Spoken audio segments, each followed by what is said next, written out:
This is Happy Monkey. This is Happy Monkey. Happy Monkey. Happy Monkey. This is Happy Monkey.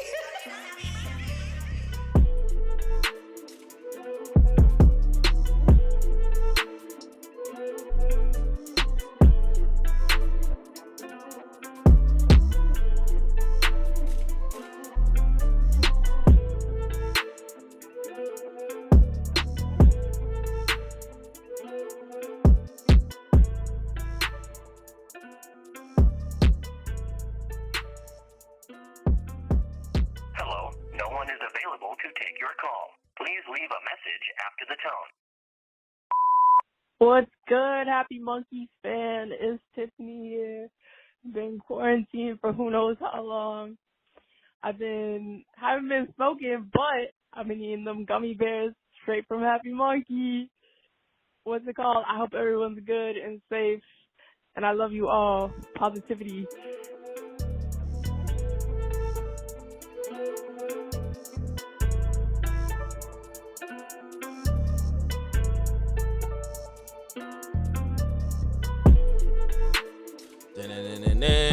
All right, everybody. Today on the Happy Monkey podcast, we got a very special guest on the boulevard today. And, you know, we like to shine the light a lot on our brothers and sisters that's out here in the cannabis forefront, making it happen for the people. So we got a special guest over here.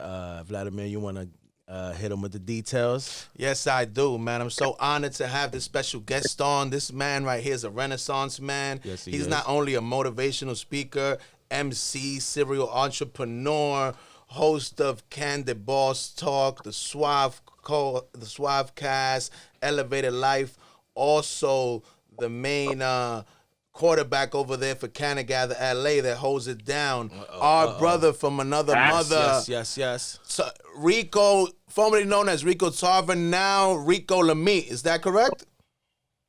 That's right. Appreciate that, man. Appreciate it, man. I love that. Love the New York love, man. My family's from New York. My family's from Mount Vernon. Okay. So it's always good to connect, man. It's always good Money to connect. earning Mount Vernon, baby. Please reintroduce yourself sir. and tell everybody where they can find you, Instagram, emails, whatever you want to let everybody know. No, absolutely. It's Rico Lamitte. I'm the glue. Bring everybody together. That's my passion. And you can find me at Suavecito _Frederico.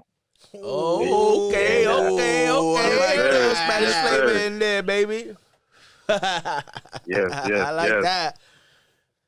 Yes. Is it hot over there, fellas? Is it hot over there on the East Coast? It's kind of it's warm. It's warm. Today is like 80 degrees, and over here, I don't know if you know, Rico, humidity makes it seem like it's 100, so it's baking today. Yeah, and you know, in New yeah. York, you know, we can't wait for the sun to come out, because the sun come out, whether it's coronavirus era or whatever era is happening, people are coming outside. We can't have some all year long like Yes, you sir. guys. It'll be a purge. You know, we can only take it 3 months at a time, and it gets too crazy over here, Rico.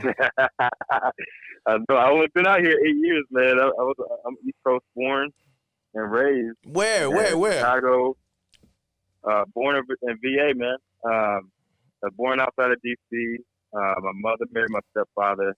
He was in the military. We moved to Germany for 5 years, and I was back to the VA to college, and then Chicago 12 years, and me and my wife been out here for 8 years now. So I can't love do that. We met Chi-Town, ago, man. man. Love Chi-Town, man. Yeah. I've been there a few times. One of my favorite cities, man. It's like New York City in the Midwest. Oh, absolutely. It's the greatest city on earth except for the weather. The weather's Yeah. So Rico, I That's always my hardest. have known you as Rico Tarver, even though we never met. But I've been hearing about you. You've been ringing bells like Sunday at 12 o'clock for quite a while, and now I hear that as of recent, it's Rico Lamitte. Can you break down what was the change of heart, the epiphany? Yeah, so it's crazy because actually when I did my TED Talk, I had my launch party I was supposed to announce and the reasoning behind it. But then COVID-19 hit. And everybody's like, what the hell happened to your name? So it's a crazy story. I grew up in am I allowed to swear on this? Hell yeah! This is the Boulevard. yeah. You on the 60 Boulevard, minutes. baby. This ain't Happy Monkey TED Talk. This ain't you on the desk with Ramon and Vlad. This is the Boulevard. No, man, I cancel my TED Talk too, and they try to censor it, and I petitioned for them not to, and they finally put it in there. So I'm good. I always keep 100. Yeah, So, we on the stoop. Yeah. All right, perfect. So I had a fucked up upbringing, like real bad, and I didn't even know my stepfather was my stepfather until I was 14 years old, and he was like mad abusive to my mother, my sister, and myself, and never really knew why. He never really touched my older stepsister. Never really touched. But I found out to be his only legitimate daughter, my little sister. Never touched them. He just beat on my mom, beat on me, beat on my sister. And part of my TED Talk too, because I talk about domestic violence in there. And I found out that my biological father, he's one from Mount Vernon. Yeah, and Money earning Mount Vernon, baby. We know all about it. Money earning. Yeah, he played in the Michael Shannon. He played in the NBA. McDonald's All-American. That was my real pops. And I found out when I was 14. And I just carried this weight on me my whole life. And when I found out, crazy story. Like I found out like who my real family was when I was 28. And I researched my family, all that. And I just didn't want to have that baggage anymore. I finally knew my roots. And I'm sure I heard through the grapevine that you recently had a newborn. I'm sure you didn't want to pass a name that you weren't proud of to the offspring. I can imagine that played a role, right? Yeah. Congratulations, brother. Yeah, absolutely. For my wife, so I wanted to, like you said, I've had a crazy life, which has been blessed, and I didn't really change my name when I was in finance. I was in corporate finance for 10 years. And the reason I didn't change my name there is too much of a hassle of my licenses and everything. And when I got into on the legal side of the cannabis industry, I wanted to do it, but I was just hustling so hard, I just kind of blew my mind. When my wife got pregnant, that was like one of the first things that she brought up. She's like, I don't want to bring another child in this life with that name because it brought you so much pain. And that makes a lot of sense, right. Because you are accumulating such an amazing legacy. You definitely want to make sure that you're proud of what you leave behind. Absolutely, and I don't want her to have the baggage that I had to carry. I carried that for her, so she gets a fresh slate. I'm ready. I appreciate that, man. I'm hyped, man. We ain't 60 minutes, man, but we do a little research over here, Rico. Now, my next question is, man, and this is for personal reasons, man, because I'm recently getting used to juggling so many things. How do you juggle all these hats that you wear, all these different things you host, taking companies public and kind of gather and all these different podcasts and now being a daddy and all these things? Where do you find the time? How does this work?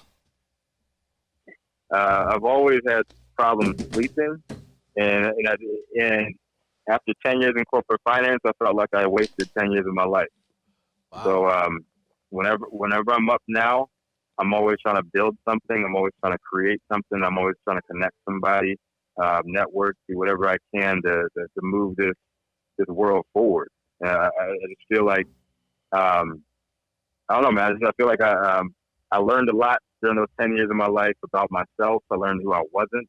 And now it's just about that hustle, man. I love it. I'm exactly where I'm supposed to be. I'm in the weed industry, man. Yeah, that's crazy, right? I was, yeah, man. Like let's see, 15 years ago, I was homeless, man. I was out of college, homeless, selling weed to survive and to support my opioid habit. And now I'm doing it. I'm not selling right now. How long has it been since you officially entered the cannabis space as far as like corporately and all that stuff? On the legal side, of almost 4 years now. So almost 4 years, and I was only on the corporate side for about almost 2 years when I was with Baker Technologies. Now still holding. almost 2 years with them. And then as soon as I got off, I was like, yo, I got a game plan to connect the trap house to the penthouse. So and that's Nice. exactly I what I like did that. as And soon you as I know, got out, man. and I want to tell you, man, without actually meeting you physically, man, I know that you inspire people like me and Ramon. So I can only imagine the thousands of other people you inspired. Because when we see people that look like us and talk like us to reach these amazing goals and milestones that you have, it makes it seem feasible for the rest of us. So, man, much appreciated, man. And I'm just inspired to have you guys in the game, man. When I first got in about 4 years ago, like there was no black or brown folks above ground. Period. There was like just a couple, Crazy. and so like me coming into the shit, like I was like this is weed saved my life, like literally, it saved my life, and it was real frustrating talking to our people. And I'm black and brown, so I'm Panamanian. So, Okay, Panameño. yeah. So We're both Dominican. Yeah. So you already I know. know, man. I love it, man. I On love the it. heights, so you Yes. already know. Yes, yeah. So, yeah, that was my goal. As soon as I got out, finance, I wanted to connect as many black and brown people, give them opportunities, as many opportunities as possible. And the ones that I found, they just didn't want to be seen. And to see more and more black and brown folks like coming above ground, like that's like a dream come true to me. Like we've all had to do it to survive, and the worst thing ever for me was that when company was going public, like yeah, it was dope. We went public and everything. Yeah, we didn't make no money off of it because shit sucks because of the market. And but I was the only black person in the company, and when we were going public, it was nothing but some venture capital dudes coming in there, and I just escaped corporate finance. I just escaped that world. I just got out of it, and I was so excited to help my people. And I was like, shit, they're coming in for this as well. So I just been on a tear trying to get as many people involved that look like us, get as many people in prominent positions, connecting folks, because like it needs to be done. Because whether it's Biden, Trump, both of them want to make this shit all corporate, and that's not what the game is about. No. Like this ain't corporate, this ain't big pharma, this ain't big tobacco, this ain't big alcohol. No. There's culture behind this shit. This is medicine. It's culture, and none of those have culture. And folks that try to come in and they forget to bring the culture, they get bounced quickly. And that's exactly what happened with the company that I was at. Like they brought in a bunch of dudes. Like no offense, like I connect these people too, but they weren't respecting the culture. There was a bunch of guys, like big money venture capital guys, like Birkenstocks, and they like Uggs and shit. And I was like, damn, it's happening. Yeah, it's happening. So yeah, so that's when it's exactly when I was introduced to Josh over at Canada Gather, because I wrote him off at first. But shout out to my homegirl Denise Spiderman from Mary's List. She's the one who introduced me to him. Okay, that's the homie.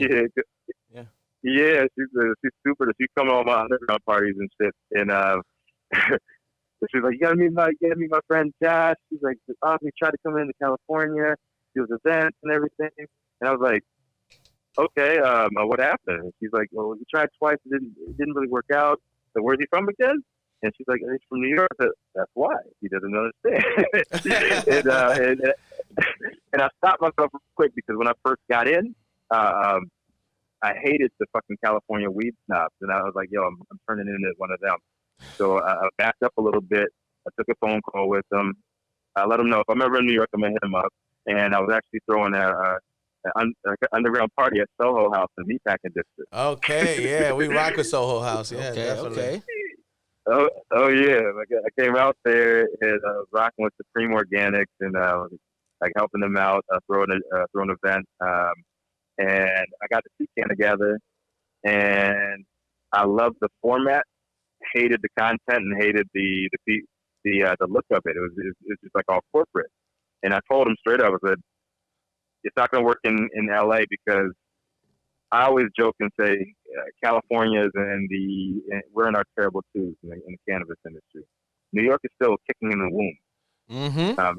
You're talking that cannabis 101 shit over here.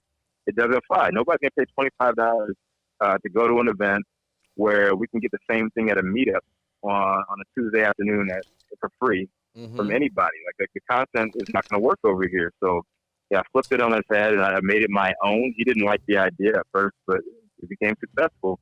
I mean, like the rest is pretty much history. I have a different brand. I just connect people. I bring people, our big sponsors, these big ass companies. I'm able to get them on the stage with the social equity applicants, with the bud tenders, with the people that are doing the grunt work in the industry because they're the most important. And I'm able to cultivate relationships between them and show them that they need each other. Because what people at the bottom don't understand is like how much they need money on this next level. Whether it's Biden or Trump, both of them want to turn this shit into big pharma.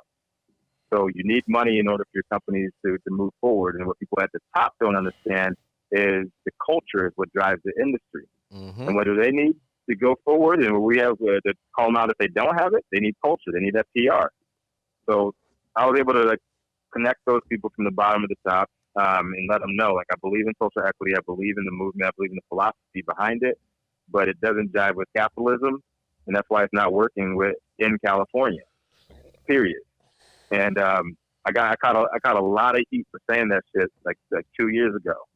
And this year I was looking like a fucking prophet. I didn't want to be, but yeah, like for real, I don't want to be. It was a bad deal for both sides. California wants to act with the country, everything's municipality up, and then the last thing is that there's no affirmative action in California. People don't know that there's no affirmative action. So the first social equity license that gets granted, and you push the white man out of the way for that, you're getting sued, and you're going to lose that lawsuit. Straight up. Interesting. People don't want to hear that. There's no affirmative action. The law is DOA. Period. That's crazy. Well, you know, us similarly, I want to shout out Josh Weinstein because, you know, even though he's not from the culture or, you know, like you said, he didn't really understand it as much. He was like open to like, you know, to you know, helping us understand. And we also, you know, started going to Canada here and we got to meet and understand the corporate side. And through us, he got to understand a little bit of the culture side here in New York. So shout out to him. You know what I mean? Right. Yeah. Big shout out to Josh, and I'm working on him. I told Dave, I'm working on him.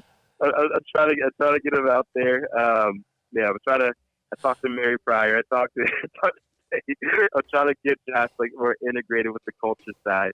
And I told him you got to immerse yourself in the culture because there's three sides of the industry, and they all need each other. There's the health and wellness side. There's the corporate, the economic side, and there's the culture.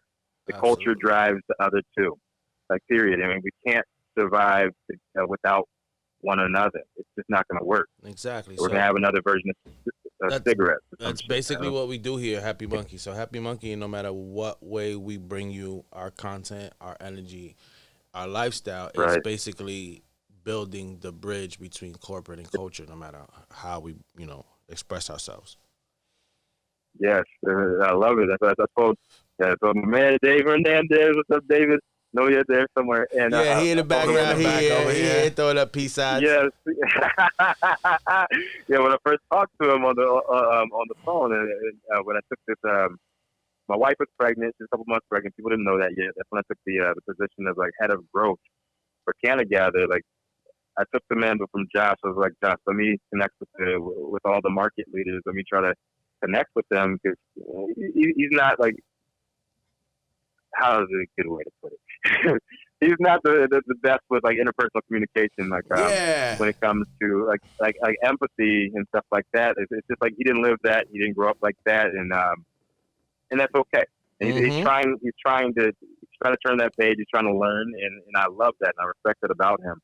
And I have sessions with him. I let him know about the culture. I let him know why people believe this. I let him know why this is fucked up. I let him know why that is like the way it is, and he's real open to that. So I give mad props to him. And when I first reached out to Dave, man, and I was like, yo, like I did a little research on you, man, and I love what you're doing, like all that, and tell me more about Happy Monkey. And he told me, I was like, yo, that's exactly what I do silently out here. Like I made High Times 100 most influential people to my private parties for celebrities, pro athletes, and investors that want to get into the cannabis industry, but they're too scared to go to a step. Because it's like you said, Rico. Like my partner said, you know, we've been trying to be the nexus between corporate and culture, because whether we agree to disagree or not, the industry is never going to be fully optimal until people don't sit down and understand each other. Mostly, people, the culture and the corporate is isolated.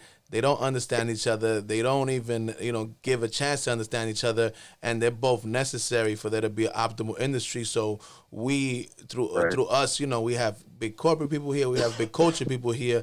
They learn about each other, and that's the only way that we're gonna get where we need to be. And I feel like, aside from you, many people don't understand the value in this industry, and how it's never gonna be fully optimal if it's not done in that manner. Right, and that's the sad part. That's where we gotta, like, now is the time, man, and we gotta get that messaging out. And the good thing about, like, the silver lining, I should say, about the whole coronavirus or COVID-19 thing is we're able to connect like we are right now. We're able to amplify that message and just pump that shit out there while people are at home, where they can, like, actually. We have the biggest captive audience in history. Yes. And it's beautiful. And so, like, now is the time to strike. And I mean, that's kind of what I did with Canna Gather. As soon as coronavirus hit, I was like, shit. We're losing out on so much, like, revenue. I just took this position, like, head of growth, so I connected with all the market leaders and all that stuff. And now we're shutting down. And I was like, it was a Hail Mary. I was like, yo, Josh, like, I've been building out this platform for myself and my own businesses, but I was building it from scratch. We already have, like, close to, like, 30,000 subscribers. Like, why don't we put it on my platform, see how it rolls? And he was like, you think it's worth it? Like, we're going to be hemorrhaging cash. And then I was like, we built out a game plan, and like 4 days later, we did it. I got Shanita Penny on there, Nick Kovacevic, and from Fishco, and Jamie Pearson from Bang. The first one was Bang. We had 1,132 RSVP. First one. The second one, I had the homie Christina Rosa. Oh, that's the homie right there too, man. All the homies. All the homies. Jamie, all of them, man. I had good people. Right. I had her and Bruce Linton on the second one. So right. So let me just connect to people. I know so much about the Canna Gather part. I don't know about the other broadcasts you have. Elaborate a little bit on the other three podcasts and segments you have. So the Suave Life is my company. It's an umbrella over everything. It started off as just my private parties that I was doing because I just saw opportunity. I'm a hustler. I'm from the East Coast. Me and my East Coast guys, and we always Me and my East Coast guys, they always talk shit. Oh, California moving too slow. I'm like, yo, that's why y'all got to come out here and take over. I came out here. I made the right move. I met the right people, and I did the right thing. Did right by them, and I speak that universal language of respect. Right? That's what a lot of people don't understand. Like, and real, recognize real on a global scale. That's a universal language. Yes, indeed. I came out here, showed my respect, like, learned from the bottom up, and just started building. So the Suave Life was originally just private parties for celebrities, pro athletes, and investors that want to get into the industry, but they're afraid to go invest. And it all started because a lot of my homeboys are in the NFL, and let's say they were retired at the time. I'll say that. But they'll come out here and they would always be like, "Yo, what the weed parties at? I see you be grinding and everything." And there was a need for that, and they were willing to drop big dollars. So a couple of my homeboys, they get Airbnbs that were open to parties and stuff, and they were open to consumption. So I just started throwing high-end parties. And it just escalated to the point where at my birthday party, we had just like themed parties. Everything was a theme. My birthday party was like my 35th birthday party. Pink easels and sour diesel. And so I had like live art. Sour diesel. Yes, yes. And live art, live tattoos. You know how New Yorkers feel about sour diesel. I don't got to tell you, right, everything. Rico? What's that? You know how New Yorkers feel about sour diesel. I don't got to tell you, right? Sour diesel, man. Y'all love it, right? There you go. It's the best. That's the best. I right? think they grow it for us. Yes.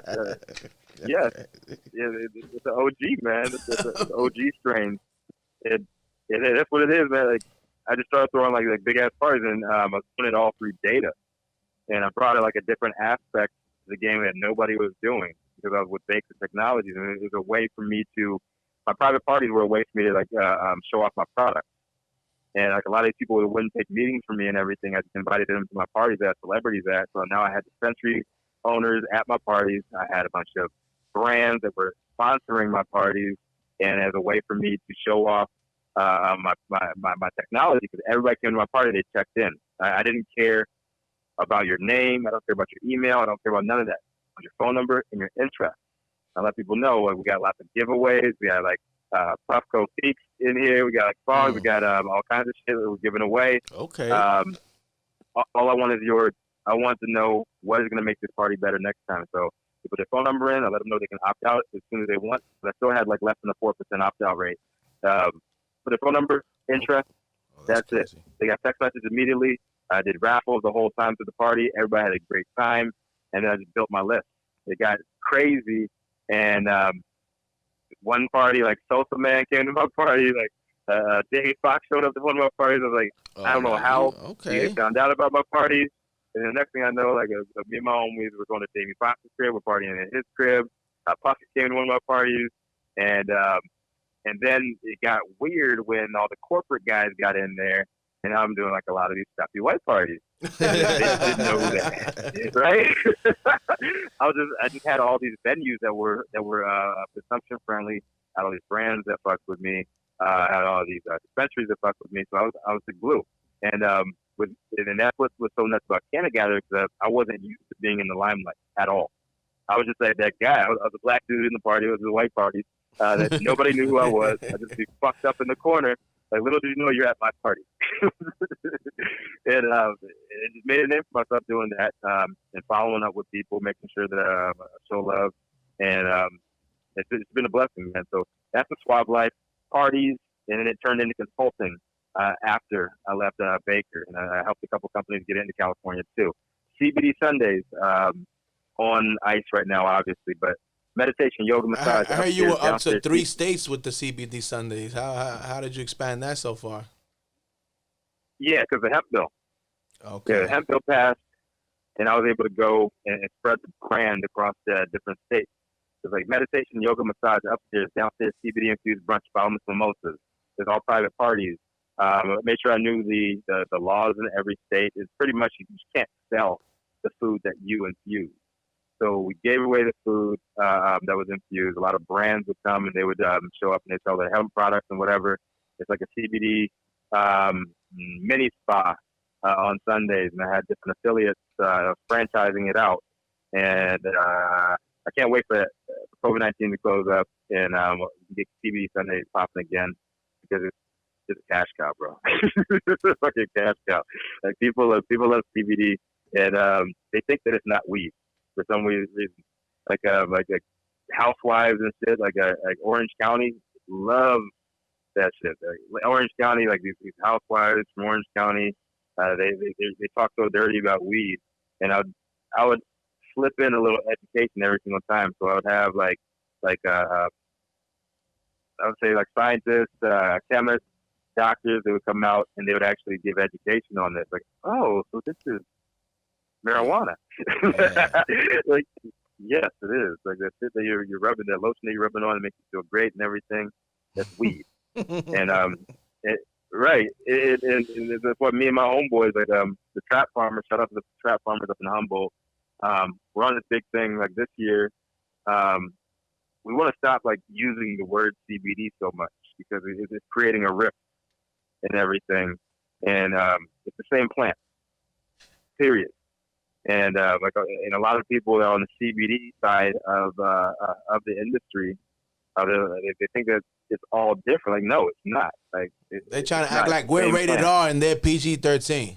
Yes, yes, and from a bird's eye view, you see a lot of the melanin deficient individuals are hovering towards like the CBD side when they can actually get much more benefit from at least full spectrum. It doesn't have to be psychoactive. It doesn't have to get you high, but you get more benefit from full spectrum. And just because it's hemp, just because it's my dog wilding out. Just because it's hemp or it's listed differently, it's treated differently. It shouldn't be. People need education. They need to be educated about that, and they need to understand that it's all weed. Some has more THC in it than others. So, yeah, well, how I feel. You know how it is, Rico. You hear all the rumors in the barbershop. So before COVID, recently, I was at the barbershop as Birdie came and whispered me, told me that you're supposed to be emceeing some type of virtual event for Ebony magazine. Is that correct? Yeah, they just sent the paperwork out. They just sent the paperwork. So yes. Oh man, that's big. That's big. Yes, 75th anniversary, Ebony. I don't know if we're gonna call it EbonyCon again. We're supposed to do it late April, I want to say. But yeah, the first round. Maybe the team we pulled out because they didn't have everything together at the time, and they weren't prepared for the opportunity that cannabis had. And it felt like the first round when we were doing they just weren't expecting for me to be as connected with black folks and brown folks in the cannabis industry. And I came in late. They called me because they heard a couple of things about me, and they wanted me to bring some people to their virtual event. And they were expecting me to have like one or two cats. And I was like, nah, I brought 9 black and brown C-suite executives to do work with this. And I brought the A team, and this is like less than 48 hours, ready to go.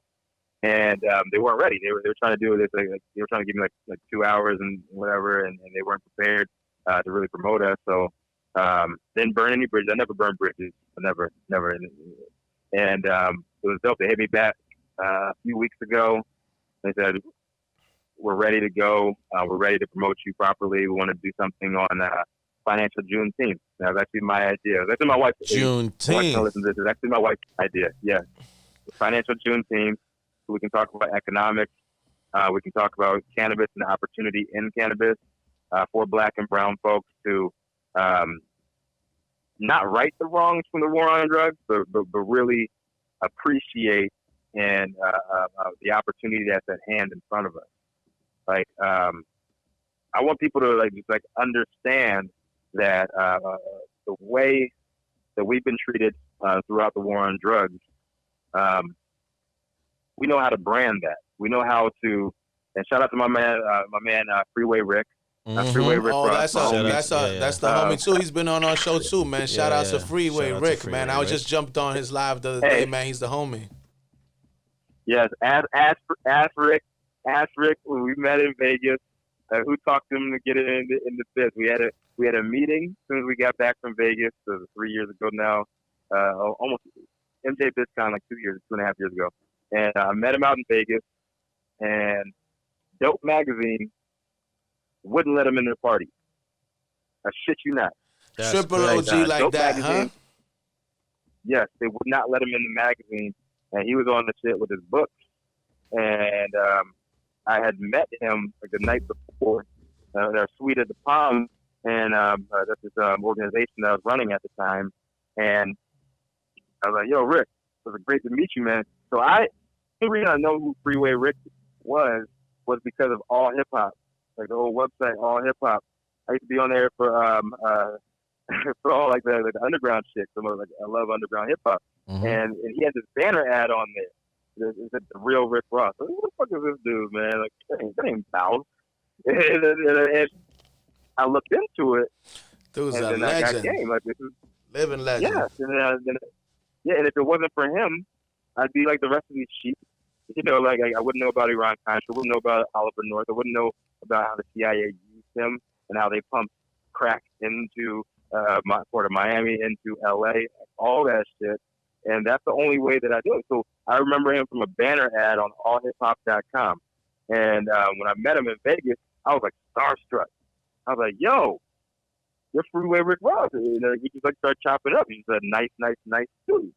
And he was talking to one of my business partners at the time, but he wasn't really sold on the industry.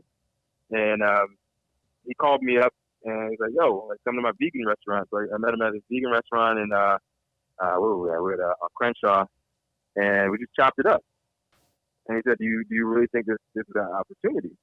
I said, hell yeah. I said, you have a brand in your name. Yes. I said, if you get, like, you are the real Rick Ross. Like, no disrespect to the Bow. That's but, entertainment. Like, He's the real. Yeah. Right. You are the real Rick Ross. And not only are you a legend, not only have you turned shit around, you're talking to kids, telling his book and telling them about the dangers of following the crowd and like being an entrepreneur, standing on your own too. Like, that's excellent.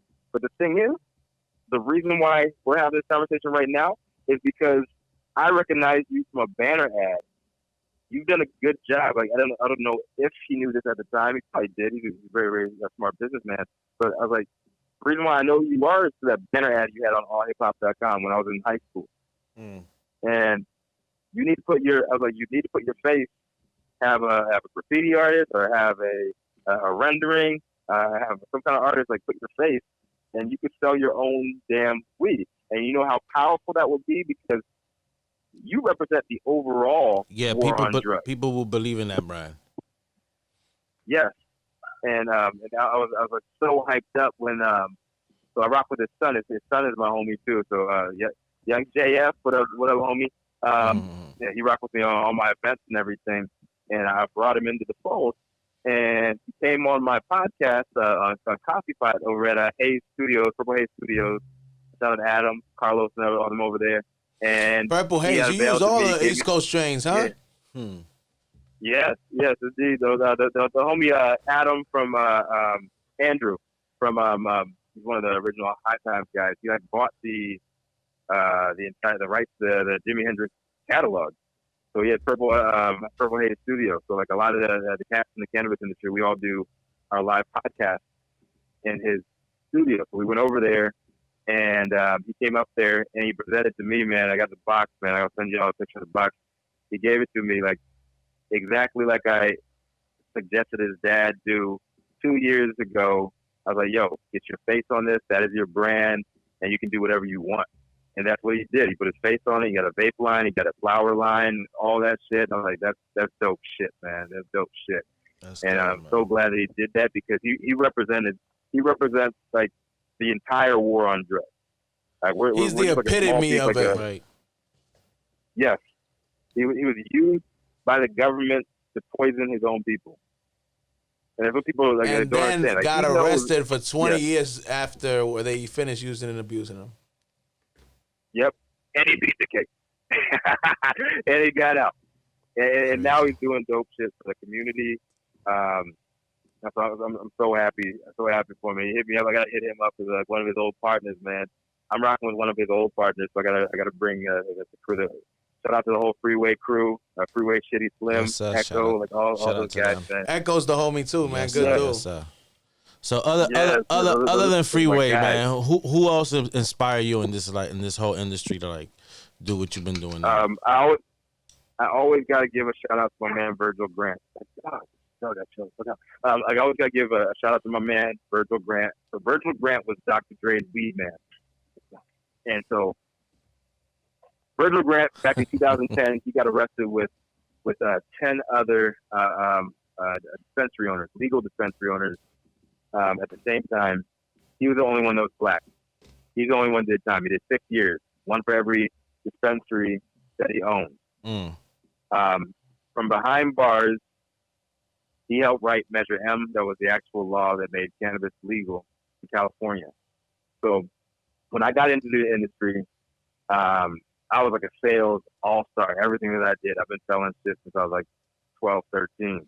Like, I'd sell anything. Like, I got tired of selling. I used to steal people's pens in class in high school, and they had no pens when the test come around. I sell them the pens back. True story. I got receipts for that. And first time I ever struggled when I got in the weed industry. And I didn't understand why. And my sister, at the time she was a consultant for all the trap farmers up north, up in the Emerald Triangle. And I called her up and I was like, "Yo, like, what am I doing wrong? I'm going through the sales process. I got all this shit. I'm trying to get people." And she said, "You're calling people. Stop calling people. Like, everybody answer the damn phone. Just because it's legal weed doesn't mean it ain't weed. How many people have you called to get new clients when you were selling weed?" I was like, "You're right." And so she told me to go to. She said the easy way to do it is go to a Women Grow meeting. That's back when Women Grow was popping, before they had a fallout with racial shit. I won't talk too deep on that.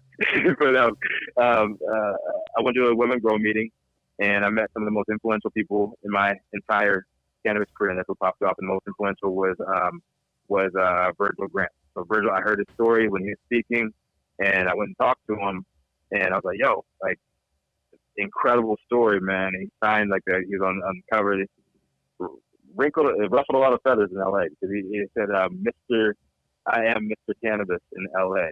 And like, LA is very territorial. LA is gangland. People didn't like that when he said that. But his story was incredible. He's one of the founders of the first social equity bill, and he wrote the shit from behind bars. He got out and started a motherfucking revolution. And I told him, I was like, "Yo, like, my company Baker, we just raised $3 million, and it was unheard of in the cannabis industry. Unheard of. Nobody had that money yet. And we're in 12 states. So we only have like 3 accounts in California. I just took it over. I'm an inspired young brother like yourself, and you're the first black person I've seen like since I've been out here." And he just like started laughing. And he's like, "We know who the fuck Baker Technologies is. We've seen what you've been doing, but y'all ain't shit yet. You got to meet people." And I was like, "Right." And so I just hit the underground, man. I started going door to door. Nobody wanted to go door to door. I went door to door. I took over, I think at our peak, 36% market penetration in the state of California. Nobody was doing that. I did that in like less than a year. I got with Baker. We had 3 accounts. When I left, we had 176. Did this shit door to door, showing love, showing respect, going to all these events, just learning from people. And that kind of set me up to where I am right now, because I absolutely love hearing people's stories. Everybody that's in this shit, doesn't matter like what you do in this. If you're on the finance side, if you're still trapped in the street, if you're on the art side, you're running a lounge somewhere. Like, the stories of people are so diverse, and there's so much pain, there's so much struggle, there's so much triumph, and everybody's doing this shit, whether they know it or not. It's all for the culture, and it all builds into the culture. And that's what I was able to learn after Virgil told me I needed to hit the street. And so, like, if it wasn't for Virgil, I was gonna give up, man. Like dead serious. Like, I was gonna give up. I was maybe like 3 weeks from quitting. I was like, legal weed ain't for me. I was gonna be like a personal trainer. I told my wife, like, That's a virgin. yo, for real, like, for real. And that's why I just went up and down the coast. When shit got hot in LA, what I mean by shit getting hot, not on some street shit, but it's real political. And so we got to bring our people together, man. Like, we go to these city hall meetings. I meet with Virgil Grant and Donnie Anderson, and they run the CMA, the California Minority Alliance, and SCC, the Southern California Coalition, these 2 groups. And the way LA is built, like, people don't understand, like, LA is not the second biggest city next to New York. LA is 88 cities smashed together, and they don't like each other. So when weed came in, especially in the different zones of the city, you have the West Side doesn't really fuck with the Valley. The Valley doesn't fuck with downtown. Downtown doesn't fuck with South LA. South LA doesn't really fuck with the East Side. Like everybody's so territorial, and everybody like believes like their plight was worse than the next person. It's Like, the really laws need to be segregated. written like this. It's so segregated, like you would not believe, and it really resonated with me because I'm trying to connect these people, but they got like so much bad blood, and that's what I'm trying to do right now. And I just got off a call before we got on tonight. Like I was on a call with the LBCA, the Long Beach Collective Association, and telling them the same thing because they're just getting the law passed. This SB 3330, and it's about advertising, and they're trying to shut down weed maps. And I'm on the Zoom call with them because I'm the director of events for LA Normal, and I'm telling them like LA is in an echo chamber out there. They don't understand that it's bigger than them, right? They still think it's a mecca. Like, yes, it's the original, but y'all got to get it together, and you can't do that without money. And what they're doing is they're shutting down. They have this new law that's shutting down advertising if you're not with a legal entity, right? And so I got thoughts on that. Like I see both sides of it because of my travels. Thanks to Virgil Grant. Like I met all the trappers. I'm good with the trappers. I'm good with the folks in the super nice dispensaries too. And what people don't understand, like when I was in Chicago, I used to teach art class. As a kid, I was an art major at Northwestern, and I teach art class on the south side and west side of Chicago. And they got food deserts out there. And that's why they have problems with obesity. That's why they have problems with like all kinds of shit. They don't have nutrition. They don't have nourishment like they're supposed to. And you can't let people in the hood have weed deserts. You can't let it happen. And that's how you have like a vape crisis. That's how you have a bunch of pesticides in your shit. Like you're gonna have people with bad medicine. So what I'm getting at is they need to dialogue with weed maps. There's so much bad blood with weed maps out there. With the weed maps, for better or worse, they finessed them, right? They finessed them. And shout out to weed maps. If it wasn't for weed maps, I wouldn't have came to prominence with my product either because I was a direct competitor of weed maps. But at the same time, I offered like data analysis. Like weed maps didn't give nobody data. It was crazy. 3.5 years ago, not that long ago, and no dispensaries. Every dispensary, the average dispensary my clients are paying around like $7,000 a month for weed maps, and they got no analytics back at all. They were getting finessed, like straight up. So I came with my product. I was like, yo, like use weed maps for your outreach.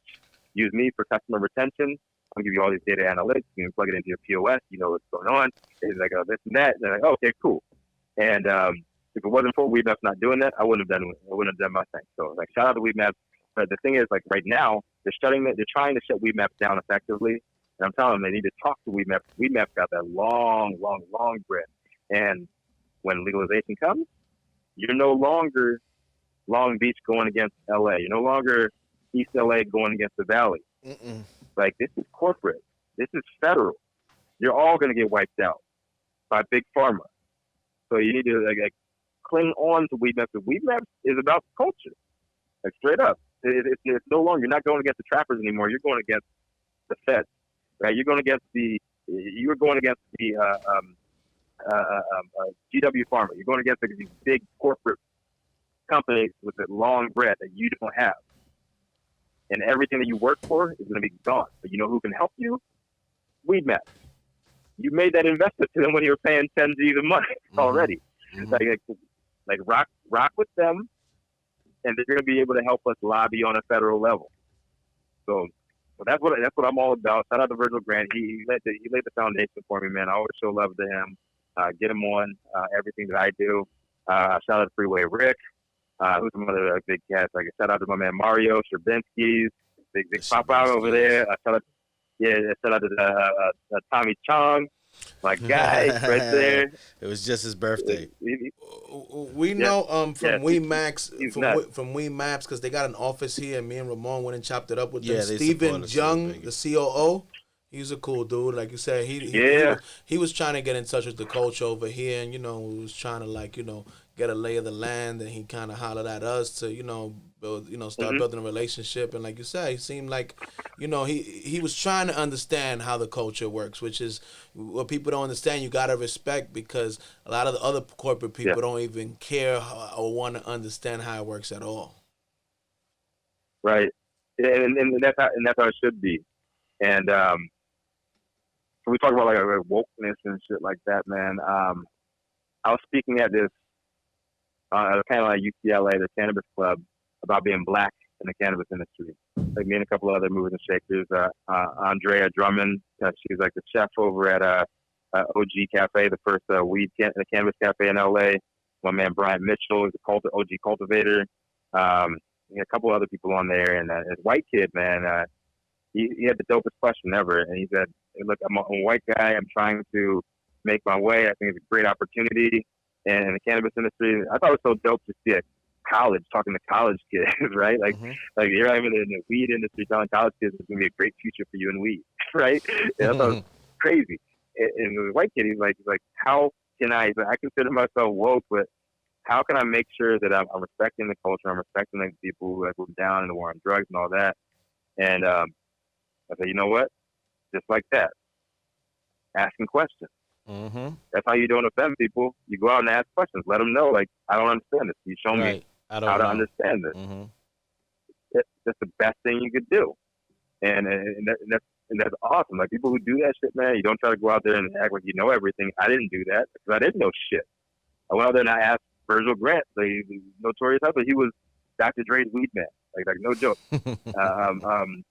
Drake is Fuck for Free, that song. Like he name drops Virgil Grant's strain in there, and we popping on the CC, the California Cannabis. That's Virgil Grant shit. And like people go out there, they show love and ask questions. Now you don't understand. Don't try to act like you OG. Like you're not OG. Come out here, show love, show respect, and people take care of you. That's what the weed industry is about, right? It's about the cipher. It's about the cipher of life. Which brings up our next question. Right now, what's your favorite strain that you're ciphering on, Mr. Rico? Right now, I love this. I'm on the Orange Crush and Orange Crush cross with Juicy Fruit. There's a Grizzly Peak.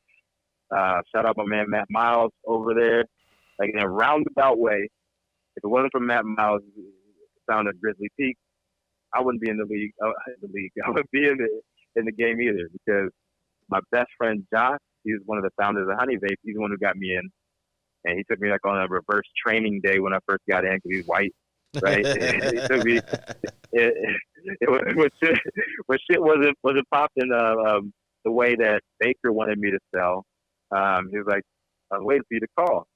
And so he took me to the trap shops, and he took me to the night shops, and he was like, yo, like, treat everybody with respect. This is the smallest big industry, and everybody knows each other. And you have a product that everybody needs. And he's like you're special because I can't fuck with everybody. I have a product, and I can't go in certain dispensaries, and they won't even look at me because they got their own product selling against mine. But you can sell to everybody. So you go in there, offer them value. They're probably not going to call you back, but you go in there again next month, keep on showing up, buy a pre-roll, buy something small, show love, follow up with them. And just like clockwork, man, it was usually like on my third and fourth visit, they'd hit me up like, yo, let me try this shit out. And that's what it was. I'd go in there, I'd chop it up, I'd make friends with security first, always. Second, I always make friends with the bud tenders, ask them what's going on. And California's crazy because there's no enforceable non-compete. And so the bud tenders and the security people that paid the least, you get treated the worst. And then you find them at a different dispensary like the next month, right? But sometimes even across the street. And you know where I had a sale the next month? Right across the street. So I showed love to the people at the bottom. And they took care of me and introduced me to the new manager that loved them. And it was all love. So. Wanted to So that ask is- you, so Rico, that's because what it we, is. we Yeah. got a mutual friend that's been on the show, Roger Obando, and he was part of Baker also. And I Yes. wanted to know, like, you know what I mean, Yes. like, you know, if you knew him and how was it the journey that you guys took together through that whole Oh, Baker man. situation. Oh man, yeah. And I found out this morning through this other shit. So Roger's one of my mentors, man, and Roger like always keeps me grounded, and we learn a lot from each other. We come from very different backgrounds. We were both car guys, and we both went through like good nerd schools. But yeah, man, he was the only. I might even press the bridges in the song. Give a fuck. Yeah, he was the only real motherfucker at Baker Technology, like straight up. I got there. It was I dropped it right there. No, but I got there, and it's dude, chill out. Amazon here. Yeah, I got there, and can you bring him back there? I got there. It was all white people, and he's gonna go on the balcony so you can bark. I got there. It was all white people, and it was not what I was expecting being in the weed game, right? Like the weed game that I knew was all black and brown folks, and we would serve white people. Mm-hmm. But Shit yeah, changed. but it was like yes, it was all white people. That's what Denver, right? And so Roger was the only one on the first night that I was out there. They flew me out to Denver. I didn't really think they respected me from the beginning when I got there. And I got out there, and nobody really fucked with me. But Roger did. He took me out for a drink and was like, asked me about myself, like all this other stuff. And I just like kept that in my back pocket, I don't really like hold any ill will towards anybody, and I expect people to act a certain way, and they acted like they were expected to act. But Roger was different, and we just chopped it up. And when we were going public at Baker, and both he and I were both in career purgatory. Mm. And we went public, and we both didn't have contracts, right? And it So wasn't for me you doing the both groundwork. got the short end of the stick, I imagine. Oh yeah, in different ways. Him as a founder, when you go public, man, and if you're in a merger, the thing is, like the worst positions you could be in a C-suite is the CMO or the CTO. And the CTO is seen as a builder. A builder is replaceable. CMO, if your vision doesn't jive with the head honcho, whoever the ultimate CEO is, if you're going through a merger, you're out. That's it. So they cut our CMO, David Champion, and they cut Roger. And the good thing is, we went like 2 months, and that's how I got on the can together. I was bored. They were still paying me my base salary, but I'm a sales guy, man. And they promised me, I'll say this, and I'll call them out too, because it's true. They promised me that I was at least to be making 6 figures base. And I told them I need to be realistically, I want to have a baby next year with my wife. I left corporate finance. I hated that world. I got into weed. I love it here. I don't want to leave you guys. I need to be making 150 guaranteed next year.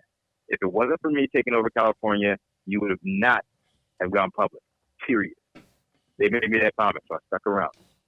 And then they start using me for my connection. Huge shout out to Al Harrington for this shit too. Like that. Oh, that's the homie right there, man. Absolutely. Al was like, like family, man. Right. Viola, good dude. Right. And they're trying to bring like Viola to the East Coast. They're trying to use me for my connections. They knew what I was doing with celebrities and shit. And straight up, Al told his people, like, don't have a meeting with these cats unless Rico's there. And that's when I knew what was up. They were just trying to use me for some shit. They weren't trying to pay me. And I fucking quit. And this is after they let Roger go. And I was like, shit, they got rid of all the people of color. There's a bunch of bullshit here. And they weren't paying me what I was worth. I went like almost 2 months with no contract, no comp plan. no nothing. But No I'll still give parachute or it like a nothing? decent. What's that? No parachute, no. Nothing. Nothing. I did have a ton of stock, but it's worth shit now. Like we were supposed to go public at No severance, $5. nothing, huh? Yeah, no, nothing. Like I was supposed to go, but I couldn't stay. Like they wanted me to, they wanted me to build Blackbird. So Blackbird logistics company that they bought, that they acquired for $44 million. They acquired this company for $44 million, and you can't pay me $150. I'm the reason you went public. Fuck out of here, man. Nah. So, like straight up. And so, what I did those two and a half months, Roger came out to LA early. It was like training day for Roger. I started plugging Roger with all my people on the West Coast. And we just like went on a tour. I had him on stage at Get Together. I had him doing that. And plugging with absolutely everybody I knew, because we knew like he was probably gonna be let go. I was probably gonna be let go if I didn't quit. So I just kept my benefits, my base salary, and just started doing some wild shit. Mm-hmm. And yeah, that's when I started Can Together. And that's what I always say, man. I'm a firm believer that the universe makes no mistakes, although we often do. And everything happens for a reason. I learned so much, and I'm grateful for my experience with them. But at the same time, they didn't know what they had on their hands with me, and they tried to use me. I found that out, and I was able to use them as a pedestal. So I'm good.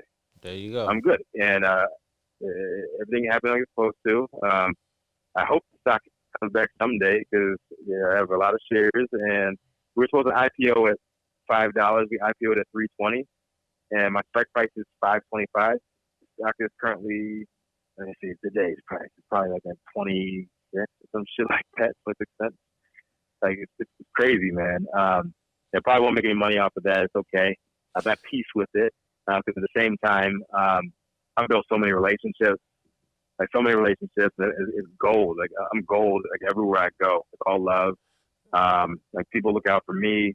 Like I've had people calling me. Like now they want to be on Candid Boss Talk or some other shit. They pop off. So Candid Boss Talk with Viridian Media, with Ebony. Be helping them with a cannabis track at their virtual thing, and it's all going to be done by the Suave Life, my company, and Viridian Media. That is my company. I'm the board. I'm on the board of, I should say. You can tell I'm not used to this corporate shit. I'm used to like the boards and stuff like that. But I'm on the board of a media company, and shout out to Henry Arez. He works with John Legend, Christy Teigen. He was working with Andrew Yang before he dropped out of the race, and that's my content producer, man. That's my guy, and like literally these black and brown lawyers out of San Diego. They found out what I was doing, and they called me up, and that was like my first paid speaking gig that I had after I did my TED Talk and after I was High Times 100. They paid for me to go down to San Diego and speak to a law school, Thomas Jefferson School of Law, and talking to them about like opportunities in the cannabis industry, talking to them about like entrepreneurship in the cannabis industry. And I was like speaking to like a group of law students. Like never in my fucking life would I ever think that I was gonna be doing this. Like talk about my adventures in traffic. Like no joke. They called me back the next month, and they told me they want to rock with me, and they're doing this and that, and they got me NDA'd up.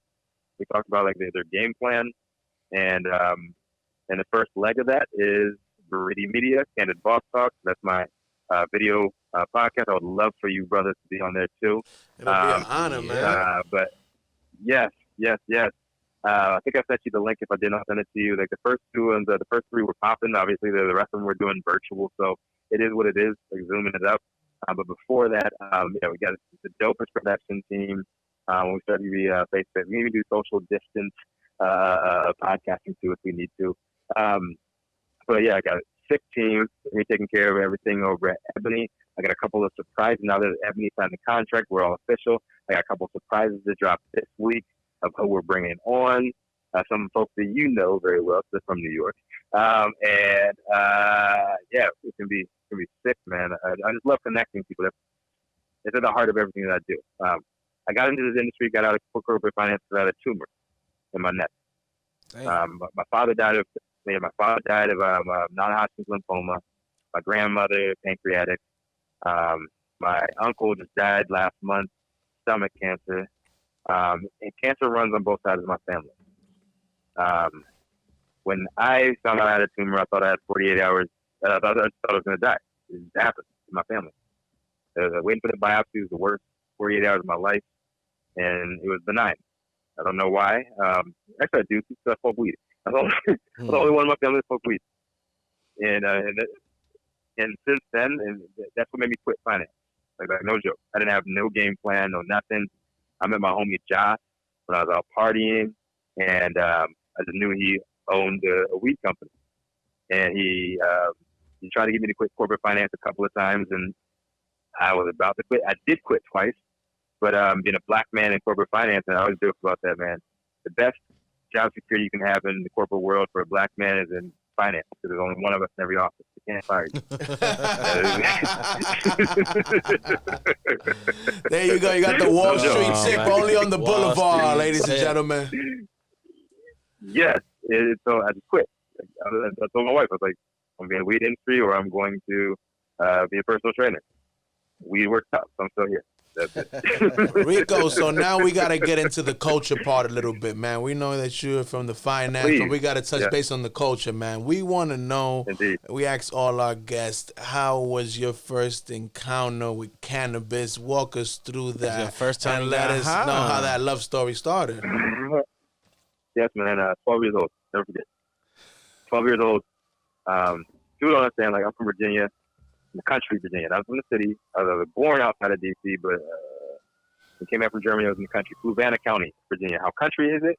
It's real fucked up country, real racist country.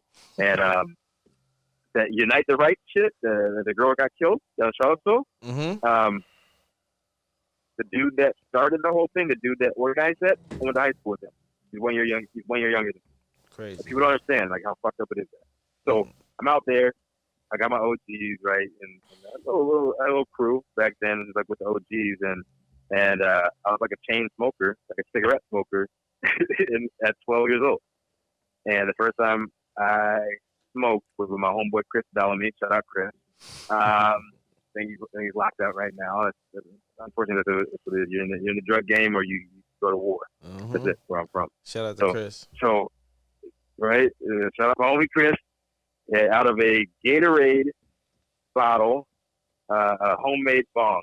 Homemade bomb out of the Gatorade, baby. Talking about Homemade creativity. Homemade bong, Gatorade bottle, first time, 12 years old. And then we stole his dad's car. He had an old Chevy Caprice. Oh, Chevy yeah. Caprice, Down the road. baby. Yes. Chevy Caprice. Just drove that shit, bubble Chevy Caprice, drove that shit down the road. And that was the first time ever. You gotta When I walk fell us in through, love. man. What was it? Was it a Cigarette. joint, Yeah, a he said the bong. blunt? He said the bong. Oh, What it's a kind of? bong. So what was it? It was some It dirt was a weed. bong, man. Yes. Oh, of course. Come on. Yeah, it was of course. It was some backyard And, boogie. Oh yeah, man. Like you didn't even know what the weed was. Shit, when I was in Chicago, when I was selling weed in Chicago, we still didn't know what a strain was. Right. Like, that's old, you remember the brick days? Yeah, that's that backyard boogie. Yeah. Yes. Like that's what we got. Like we were in Chicago, we had no idea what it was. Like this week we'd get some fire ass Bubba Kush. Next week it'd be some straight up Mexican dirt. Same price. Don't matter. And if people get mad, like Yeah, you all right, smoke what you I am got. smoking the same shit. It's the same here. Yeah, Don't worry about exactly. it. That's how it was back then. Exactly. So yeah, it was some trash shit, but it was man, it's about the nostalgia, the memories, and to this day, like I'm out on my balcony right now. Like, just again, you to see me, you see my balcony, the ocean. I'm at L.A. Harbor. I love San Pedro down here because where the real people are at, right? They say it's where the ghetto meets the sea, and I still to this day, I know how bad blunts are for you. I know about all that shit, but still to this day, even more so now because I can't smoke in the house like I have a newborn. But I go out there on the balcony, get nostalgic, play some knives. It was written, and I roll a blunt. I roll a beat. Listen, Right man, back in the I ain't day. got to tell you what we smoke over here, man. You know that we all about that blunt What life. you want? What you want? We are Yeah. on that Yeah. blunt like Dutchess. Yeah, we used you to know, do we smoke Phillies, now we do Dutchess, Dutchess. Dutchess, Yeah. no leaf. Dutch Masters. Yeah. we see on the White House. Yeah, White House. all that, man. Garcia Cigarette Vegas, House. everything, Oh, man. We yeah. did Oh, everything. shit. Blunt you can think of. Tell me about it. Rico, Yes, it yes, being yes, Mental Health Awareness Month, what do you think yes, is, especially right now during quarantine, how much do you think cannabis has helped people under this quarantine as far as mental health? More than people ever believe, man. And we're gonna be talking about this tomorrow night on Canna Gather too. I got Dr. Uma on tomorrow. I got Dr. Mary, both from New York, the New York representative. Y'all want a free pass? Y'all free tomorrow at 7:30. We'll check in, baby. We one of your biggest fans, man. We've been watching you, Rico. Yes. Much love. So David, he has a comp code. I always take care of you guys being the VIP, Zoom, and all that shit. And it means a lot to me because I've dealt a lot with mental health issues a lot of my adult life. And people need to understand, and this is what I did like last week when I had going into with all the veterans last week for Memorial Day. As a military kid, like, yeah, it was fucked up. Yeah, I absolutely hate my stepfather. Like, he's a terrible person. What I got out of that military life was a respect for the lifestyle and respect for the veterans and respect for the fallen soldiers. So I did PTSD last week, and we're going to be talking about like mental health on a whole this week. And I had all this planned, and I've been building up my website. Canna Gather's on a roll. We can between down like 300 a month a week now, but we were at the beginning it was like super high. Like now we're getting Zoom fatigue, so a lot of people are like just downloading it on the back end after the replay. But at the beginning of this month, I had 2 uncles die within 3 days. And then I have our condolences, man. It's crazy. Yeah, man. One that really hurt was my uncle Owen Blanchard, and he's a patriarch of our family, the first one over from Panama to the U.S. And it wasn't the fact that he died, because he suffered for a long time. It's the fact that I couldn't visit him, man. His own wife couldn't visit him in hospice. He was 84. And it hurt more than anything. And what hurt even more than that was like 2 days later, my uncle Rudy in South Bend, Indiana, he's a trucker, right? He's getting his life together. I lost a lot of weight. I switched over to plant-based diet, and COVID caught his ass. And right, and then my grandfather called me like 3 weeks ago, and I got a real close relationship with my grandfather. He's the original Rico Lamitte, right? So he's from Martinique, and my grandmother's from Panama, right?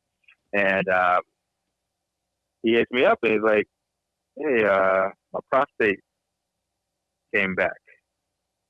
And I was like, "Yo, don't do this shit." I went into a shell, man. I just went dark. Like, people were hitting me up, and they're like, "Yo, I just wasn't returning no calls. I was supposed to like do some other events and shit." I was like, "Man, like the depression is real, man." And I brought it up with my own boy Dan Schmink from Wow Organics. Like thank God my grandfather, he had successful surgery, he's good, and I asked him, I was like, "Yo, like, you guys deal with like a lot of death, especially like multiple tours and everything. Like, and you speak on PTSD all the time. What do you say? The young cats are getting in and they're dealing with it. It's the only thing I can say. You're not alone." And that shit, man, it just touched me, man. It's like something as simple as that, like letting people know about your story. And it's like I grew up like on that tough guy shit. Like you're not supposed to talk about your feelings. You're not supposed to talk about like mental health issues. I ended up marrying a shrink. My wife, my wife is the director. The irony, she's the director of mental health. Yes, total irony. And she helps me out with a lot of stuff. And shout out to Mila Diamond, my life coach. I sound like a middle-aged man. But I met her on my first TED Talk, and she taught me how to meditate. And my wife taught me how to talk my feelings out. And she taught me, man, like I got that crazy story, and I held all that shit in.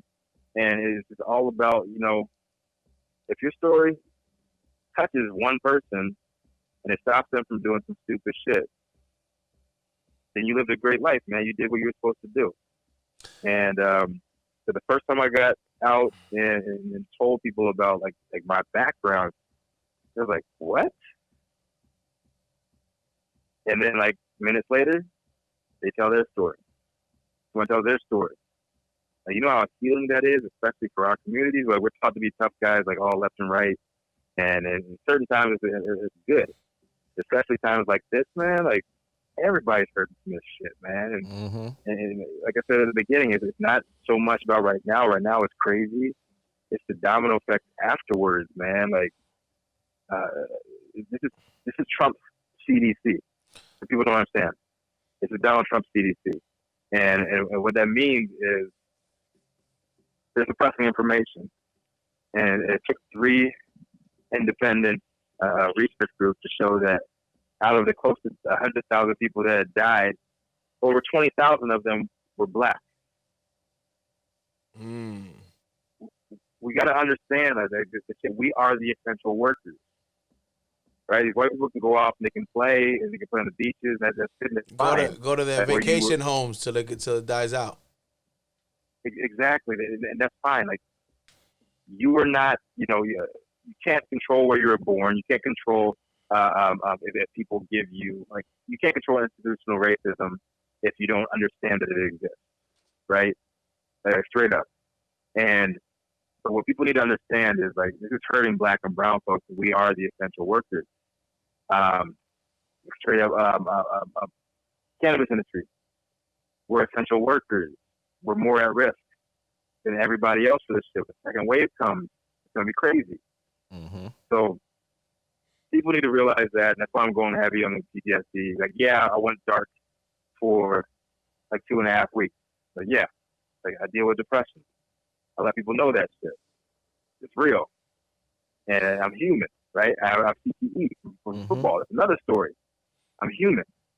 So, like, people need to get off that, like, invincible shit, man. Like, nobody's invincible. Anybody can get touched. And I did. I had a dark moment. And I'm not afraid to talk about that shit, man. We need to get off that, man, because one of my favorite rappers, especially right now, Royce the 5'9", man, he's my top 5 all time. Royce 5'9". Like, got a great, yeah, 5'9", man. Yeah, nickel. And one of my favorite songs from him is "Look out for your big bro, man. Look out for the big homie." There's always a big homie that nobody's looking out for. He's looking out for everybody else. And as a big homie, I've always had a big homie. They say if you want to be a master, you got to bow down to a master. Always. And I told my youngins to come in and I rock with them. They want to learn the industry, want to learn that. I let them know, man, like, straight up, like, nah, man, I ain't no thug, I ain't no hood, I ain't no gangster. I rock with them, but that's not who I am. Like, straight up. I let them know, this is me. I'm human. Don't be afraid to be human. Don't be afraid of your flaws. That's part of who I am. That's what makes me a dynamic human being. And if you're comfortable with yourself and you can be that, that makes you stronger than anybody else. Right? So, like, the one thing I could tell absolutely everybody, man, go Royce the 5'9", and it's crazy. Like, last year, like, I've always been a Royce fan since he was wearing the fucking rhinestone do-rags back in the day. Like, I'm an old school hip-hop fan. And he had his album that came out last year, not his last one that he came out with, the one before that, after the Prime album with Primo. It's called The Book of Ryan. The whole thing is about mental health. The whole damn album. He talked about his depression. He talked about his son being autistic. Like, all this shit you never expect from him. And that's just so fucking dope to me. Right? So, like, people who can actually talk about that, I think that makes it more powerful because we deal with it. And as a people, we've never been allowed to have a pedestal to talk about. We've never had the chance to. We've never been in a place to talk about like the downside of what we're doing. We've always been talking about the good side because we wanted to get out of that, right? And now's the perfect time to talk about that, and so we can get rid of some of that past trauma. It's built into our DNA, right? And we need to get past. We need to get past that, and we need to teach people that it's okay to cry. It's okay to let go of those emotions. It's okay every now and then, be a good person, man. Uplift your fellow brother, uplift your fellow sister. That doesn't make you weak, that makes you strong, man. I want So to that's ask what you I something, feel about- Rico. Personally, this is not a Yeah. scientific Yeah. fact, and this is not a fact at all. This is my personal opinion, and I feel like there's a Yeah. lot of people that can relate. And I want to mention it since you said we're talking about personal situations, right? So when it comes to Mhm. cannabis, everybody, mentions the PTSD thing as far as veterans and war Yeah. veterans, and it's completely understandable. But I'm gonna keep it on the Right. eye, right? Personally, I feel, right, I grew up in Harlem, very rough Yep. urban neighborhood, 80s and 90s, Yep. watched a lot of traumatic things. I feel like Yep. I got PTSD from growing up in that environment. Yep. And I feel like probably a lot of people in the same environments throughout the country and throughout the world have the same, but since they didn't go to war, they think it doesn't apply to them. Right. No. And this is me talking to straight veterans. So I got like over 20 hours of content from veterans in the cannabis industry last week. Like, nah, man, it is PTSD. It's just a different form. What you went through in Harlem, that's PTSD. You probably have PTSD from that. Excuse me. It was traumatic experiences. What I went through with my stepfather, who was in the military, beating the shit out of my mom, beating the shit out of me, beating the shit out of my sister. I have PTSD from that. I have PTSD from fucking football. Shit, crazy shit I was doing in football. Like, if we deal with these traumatic experiences and you can learn from them, you can grow from them, you should embrace that. And most shit importantly, and cannabis letting it helps out. with them a lot. So much, man. And it's not just cannabis. You gotta find the right strain as well. And that's the one positive about like legalization, federal legalization, is that we need to find out like how we can tie the DNA side, the double helix, to your actual to your endocannabinoid system. And I talked to Dr. Rachel Knox about that shit, and I'm like, Shout out once to the we Knox find out how, docs. yes, The the homies homies over there, like, yes. So once we figure that out, man, that's the holy grail. We can actually have designer weed, and we actually find out why I can't take more than 10 milligram edibles, but my wife can take like 30. Right? She'll kick my ass at edibles, but I can smoke all damn day. I can smoke chain, back to back to back to back to back. Right? Like, you find out stuff like that, and like different strains affect us in different ways. But yes, like, it can help with the PTSD. Leo Bridgewater. Man, he was on that's like a yeah. mentor and one of our biggest allies here, man. Shout out to Leo, Yeah. man. Also a big rep Yes. in the East Coast for the veterans, Yes, and he wants to come out. He's got his strain. He got his own strain, and Yes, sir. and we're talking about that. Leo. Yeah, yes, there's a big homie. So yes, a big homie, and so we're talking about that, man, and it helps him with his night terrors, right? And it's all about finding the right strain for you for the right time of day, right time of night, whatever it is, and it's like tweaking that and doing what works for you. Like me, I'm an indica guy. I'm an indica guy on the weekends because I know it sedates me, and it's just like I'm not functional. Sometimes I like to be non-functional, right? I just like to dumb out on the weekends. I'm good with that. So if that were the case, like I'll be on that Bridgewater OG, like whatever it's Bridge OG, I think what he calls it. Yeah. Yeah, but I love the real citrusy, limonene stuff. I like I smoke that all day, man. Like sativa, like all day. Yeah, like back to back to back to back to back. And the best thing about being I don't know how it is, like in NYC. A couple of my homies. I hope when I come out there next time, I hope you guys can take care of me out there. But that's the one thing I want to do. I'm gonna check out like the underground scene. I'm gonna check out the real people, culture. Mary Pryor, so she take care of me. Yeah, that's the homie, man. That's good too. peoples right there. And we got you as soon Yeah, as you like land. We got the green carpet Appreciate waiting for you. I'm love. sure you got the red carpet everywhere you go. I'm sure we're the only ones that can provide the green carpet here in New York City for you, Rico. Yeah, no, you'll please. You guys come out here, it's the same motherfucking thing, man. It's the same thing, and that is like the result of like showing love to everybody. Like now, like I buy weed to support my friends. I don't buy weed out of necessity. I can get weed whenever the fuck I want. I get the best shit whatever the fuck I want out here. That's But like when my friends got some new shit, they get open up a dispensary, stuff like that. I always That's feel awesome love. I always lifestyle. buy some shit like from them, and you got them out that's just the same fucking way, and I can pick and choose. I can pick and choose, see what works for me. So like I'm all day. Like I love the exotics. The exotic sativas, though, like exotic sativa. Yeah, me crosses. too. I'm a sativa guy. I love to smoke sativas all day, and then you know, maybe like you said, the weekends we can. It's like me and Ramon were talking recently, Rico. Like we've been, me and him. I've been smoking for like 20 years. I know he's been smoking for like 20 something years, and like, Yeah. and so we really got educated on all the different Right. cannabinoids and everything. We just recently learned how to smoke. Like Ramon is like, I only smoke this in the daytime. I only smoke this in the nighttime. right, because before we were just smoking whatever the dealer gave you, right? You didn't really understand what you were smoking. You Yeah. were just smoking, right? Whatever was available. Right. Right. So now we Right. got all these different strains available, and edibles, and concentrates, and all different ways to ingest Right. and smoke, and bongs, and puff coals, and all this different shit, right? So I was like, well, Mm-hmm. you learn how to basically smoke. How do you like to smoke? You know, what do you like to wake and bake with? What do you like to go to sleep with? You know what I mean? All these Right. joints. If you're a real true smoker, because you know anybody who really smokes every day, you smoke at least like 3 times a day.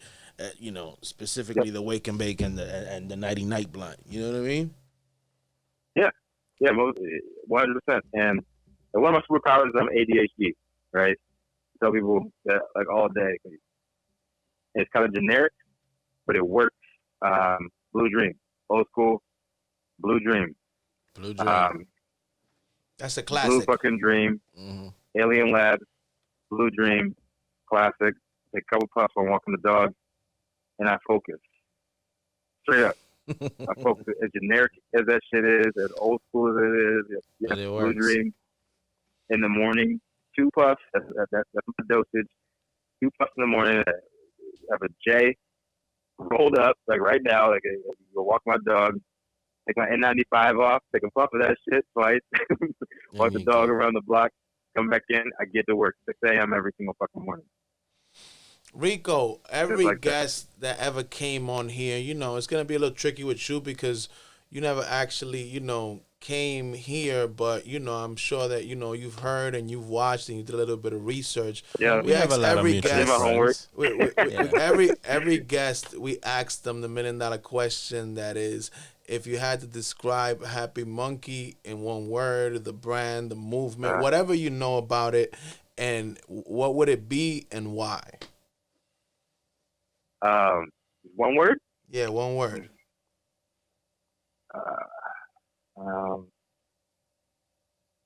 Revolutionary. Revolutionary. Why would that be? Because it's what I am, and I feel like you guys in your organization is like a kindred spirit to me. Have you heard? What have you heard? Because like I said, we only Yeah, see, could for go me, to it's, a it's, third it's party. interesting and it's curious Yes. because you're kind of looking, you get to tell us from- the outside from the view. outside in. Yeah. So that's why it's like, you know, Yeah. we really value your Yeah. opinion, so we want to know. No, yes, like no joke. So when Dave asked me a couple of weeks ago to come on, like yes, I did my research, I got on, and I actually like Ramon, like you appreciate this. I always keep it 100. I got on your live and I called you fucking Vlad, and you got mad at me. So I'd be like, you said, you're racist, like. Like all that Vlad, I'm like, we are. I was like, oh my god. It's so dope. I've been watching. I've been watching. I love the fucking movement. And so yeah, number one, Dave told me like last year he's with Happy Monkey.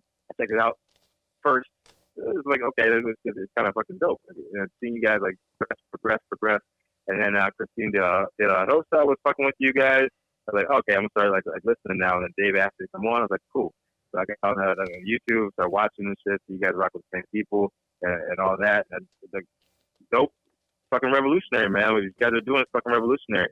And I told Dave, you can ask him to vouch for me. The first time that he explained what you guys do, I said, yo, you guys are doing like exactly what I do underground out here. There you go. Basically. Great Yeah, minds think alike. Straight up. Yep. So right Like now minds think great. we in the transition phase. So yeah, revolutionary. I'll take that. You got the post game like Elijah one, man. You got to know how to pivot. Straight up. Thank Like, you, brother. good. Thank you, man. You good, man. I love what you guys are doing. Like, keep on doing it, man. Like, I fucking love it. The way you guys are fucking up the game, and you two brothers too, man. I fucking love that shit. So do what you do. It's nothing but love and respect from out here. Everything you guys do, man. Keep fucking shit up. Gracias, my I love brother. that, Thank man. you very much, my brother. Very, very Hey, much. nada. Hey, papa. Hey, much love, man. Yes, and, sir. De lo mío. Let's go. So Rico, Real man, talk, we know man. you Come good. on. We know your time is valuable, and we know that you in high demand in these streets, man. So we're honored that you took out the I time to appreciate it, kick it brother. with us, man, on the boulevard. We know you could be anywhere in Always. the world virtually, but you're here with us. And Yes. thank you, and keep on doing what you do, because you're an inspiration to us, and I'm sure to many more. And like you said, man, we all aspire to inspire, and you're definitely doing that, man. And you're putting on for the culture and for our people, and we appreciate you, man. You got our full support in whatever you're doing. Yeah, man. Likewise, man. Like, if you come out here, man, just let me know. I got you, man. Like, whatever you guys need. Yes, Straight sir. up. Thank you, From the my heart. brother. We Much love. appreciate you. Much love, my G's. And we will see you Yeah, soon, much my love. brother. We will see you So soon. tell everybody, Rico, Like, right what should before we leave. what should they expect from Rico for the rest of 2020? All the different 1,000 outlets they could find you at, and what should they be, watching out for from Rico Lamitte, formerly Tarver? Surprise after surprise. I got some shit. I've been hustling. Everybody else has been feeling like smoking weed on IG and all that shit. Like, I've been working. Like, straight up. I've been working. And this is the moment I've been waiting for, because I got into corporate finance at just the wrong time. At the peak of the fucking market, October 07. Watched the shit go all the way down. I didn't have no money to do anything. I have no ideas at the time. And I saw all these motherfuckers pivot and make money. Millionaires are made in the down market. I had a game plan this, and paper. I already had everything built because I had my baby coming. So I'm doing some shit. I'm looking to bring on a lot of people with me. A lot of people with me, because I know a lot of people are hurting, and that's what I want to do.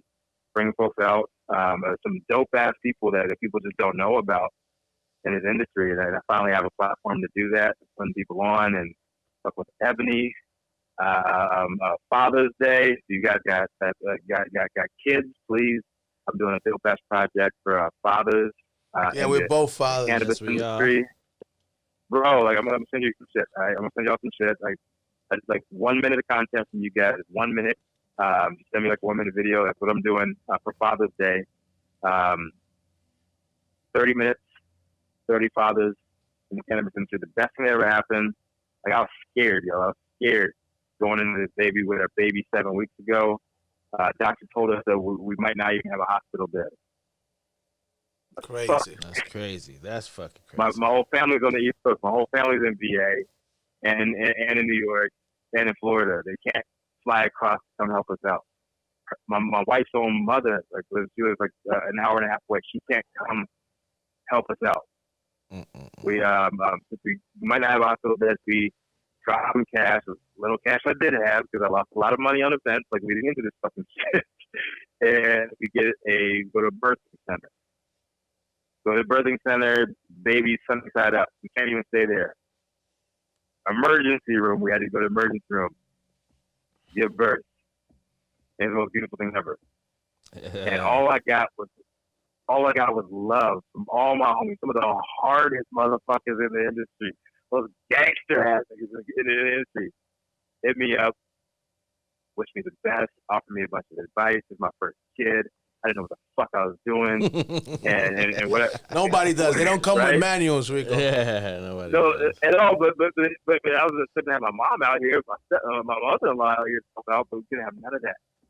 And I had more help from others in the industry, man. Like, that's what people don't understand, man. There's so many dads in this industry, the good dads in the industry doing a damn good job. And what I want to do for like Father's Day, is my first Father's Day, I should do like those short messages from dads in the industry, saying what they do in the industry and how dope they're doing, how dope it is to be a dad. And I think that needs highlighted. And I love my women. I do so much with women. but nobody really talks about the cannabis dads, man. So that's what I want to do. That's my big project for the rest of this year, is I can really blow up the cannabis dads, what we're doing in the industry, what we're doing is to take care of our families, what we're doing to provide, and what we're doing to take care of our kids. I never thought I'd have that support group of all the dads in the industry. It's like so many people hit me up. Like those gangster dudes in the trap, like hit me up like, yo, you gotta do what you gotta do. Nah, that's good, man. I think like, that's a good. for real, man. So that's my biggest shit for the rest of the year. I got a couple other projects, and y'all are here about, man. And I'm just having fun, man. That's it. So, my brother, thank you love y'all, man. very much, love. brother. Thank you very much for your time, brother. We appreciate you.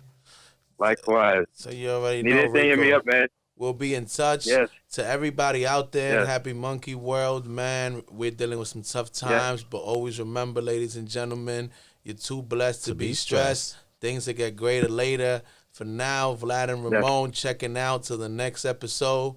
Peace, love, and happiness. Much love, guys. What's good, everybody? This is your nigga Ralph, trying to keep you fresh with the info from Happy Monkey every single podcast. You already know what it is. If you haven't followed us yet, follow us on Instagram at @HappyMonkey_ or Happy Monkey Goodies. Now remember, that's monkey with a U. Also, if you haven't checked us out, we're on YouTube. So check out our channel, Happy Monkey TV. Keep us current, live, and everything with the culture.